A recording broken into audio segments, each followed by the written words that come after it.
Bonjour à tout le monde, je m'appelle Fabienne et aujourd'hui j'ai décidé de lancer ma chaîne YouTube.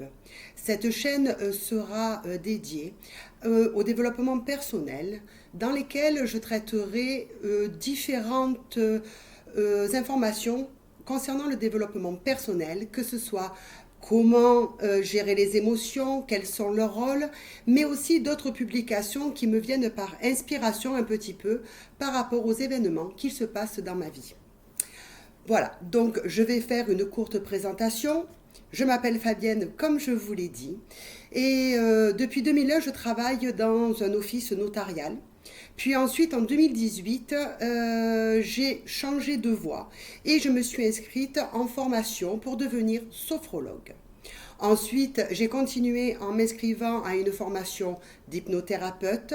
J'ai fait de l'EMDR, l'énéagramme et je me suis aussi formée en énergétique.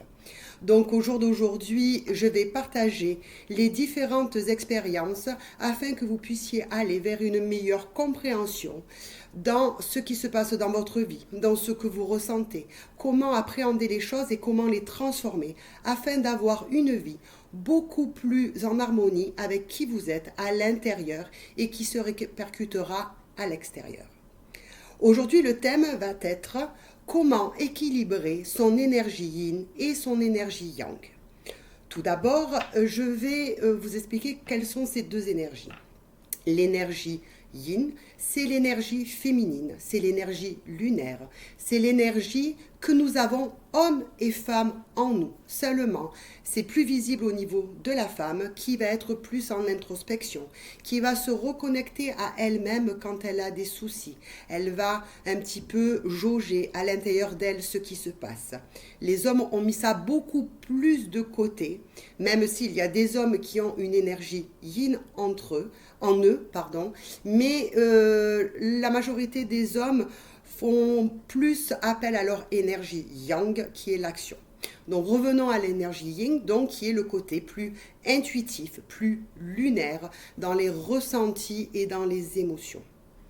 L'énergie yang, et qui est la partie la plus masculine que les femmes ont en elles aussi, c'est le passage à l'action, c'est les décisions, c'est aller de l'avant, c'est se mettre en route pour atteindre des objectifs. Voilà pour ce qui est des énergies yin, qui sont le côté lunaire, le côté intuitif, le côté émotionnel, et l'énergie yang, qui est le côté action, le côté solaire, le côté où on va aller de l'avant. Ensuite, donc j'aime bien dans mes vidéos vous exposer un peu, moi dans ma vie, comment ces énergies, elles se sont installées et comment je les ai apprivoisées au fur et à mesure. Du plus loin que je m'en souvienne, j'ai toujours été dans une énergie très yang, c'est-à-dire que j'avais toujours plusieurs boulots à la fois pour m'en sortir. Et du coup, je faisais plusieurs choses. J'étais beaucoup dans l'action, mais jamais à regarder un peu les émotions, ce qui me déstabilisait, les comprendre. C'était très compliqué pour moi. Et je me suis rendu compte, notamment quand je me suis mise à faire du sport de combat. J'ai fait 7 ans de sport de combat de Krav Maga, où j'étais beaucoup dans le yang, où j'étais en train de me battre contre quelque chose, contre quelqu'un. J'étais en train de me battre en fait contre moi-même. Jusqu'à ce qu'en 2018, je commence ma formation de sophrologie, où là on nous ramène à l'intérieur de soi pour pouvoir rechercher nos émotions, voir ce qu'elles disent sur nous, l'impact sur notre corps. Et de ce fait-là, j'ai commencé une introspection et aller dans mon côté yin. Et c'est là qu'au bout d'un moment, je me suis rendu compte que le sport de combat m'avait apporté beaucoup de choses dans ma vie, étant donné que j'avais vécu une relation amoureuse très très très difficile, où il a fallu que je me sauve. Et la meilleure façon pour me sauver, ça a été de me mettre au sport de combat pour avoir une force en moi. Voilà, pour pouvoir me défendre. Et donc, c'est pour ça que le sport de combat m'a beaucoup aidé. Mais arrivé à un moment donné de mon travail en sophrologie, je me suis rendu compte que je n'avais plus besoin de me battre. Parce qu'en fait, cette force que je mettais à l'extérieur pour me battre à l'extérieur, je commençais à l'avoir au fur et à mesure en moi. Et donc j'ai appelé mon prof de Krav Maga, Arnaud. Si un jour tu vois la vidéo, écoute, je te remercie pour tout ce que tu m'as appris. Je l'ai appelé en disant, écoute Arnaud, euh, je ne viendrai plus aux séances de Krav Maga parce que je n'ai plus besoin de me battre. Je ne vois pas contre quoi je me bats et je n'ai plus besoin, donc je ne reviendrai pas aux séances de sport de combat. Même si ça m'a beaucoup appris, je n'en ai plus ni le besoin ni l'envie. Et là a commencé donc mon travail d'introspection où pendant 4 ans j'ai été dans une énergie yin, où j'ai vraiment pris contact avec mes émotions, ce qu'elles voulaient dire. Au fur et à mesure des expériences de la vie, je voyais que ces émotions me guidaient. J'avais le côté intuitif qui se développait. J'étais beaucoup plus en retrait, effectivement. Beaucoup moins de sorties, beaucoup moins de sociabilisation, mais c'était l'étape par laquelle je devais passer. Entre les 7 ans, voire même les 15 ans où j'étais dans une énergie yang, où je me battais dans ma vie avec plusieurs boulots pour m'en sortir, contre un homme avec qui j'étais en conflit, puis en plus les 7 ans de Krav Maga.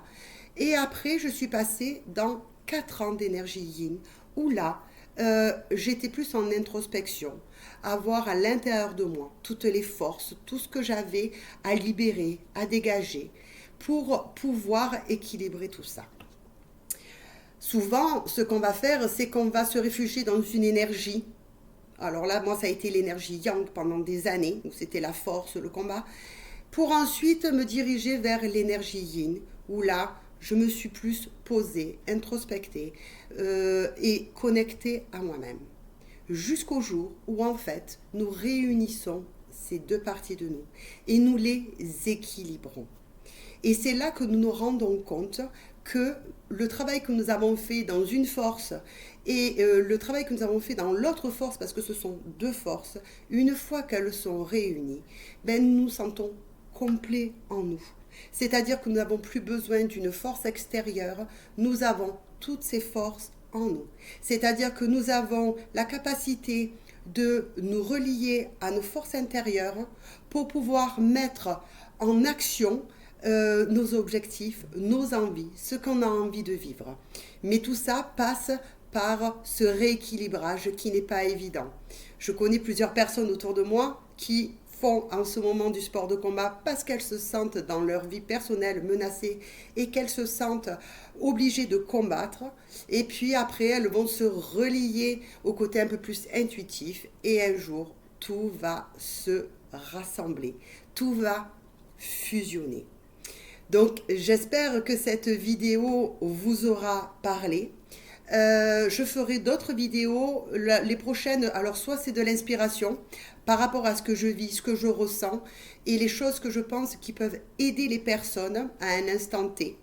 Ou alors je vous ferai des vidéos sur l'explication des émotions, qui est importante car nous sommes constitués de 4 émotions principales qui nous guident tout au long de notre vie. Si vous aimez ma page, je vous invite à liker, à partager. Et puis je vous retrouve bientôt avec une nouvelle vidéo. Donc pour l'instant, suspense pour savoir quel sera le thème de la vidéo. Je vous souhaite une belle journée, un beau dimanche et surtout, croyez en vous et sachez que même si vous êtes dans une énergie, à un moment donné, vous irez vers l'autre énergie pour enfin tout rassembler. Belle journée à vous, à très vite. Merci.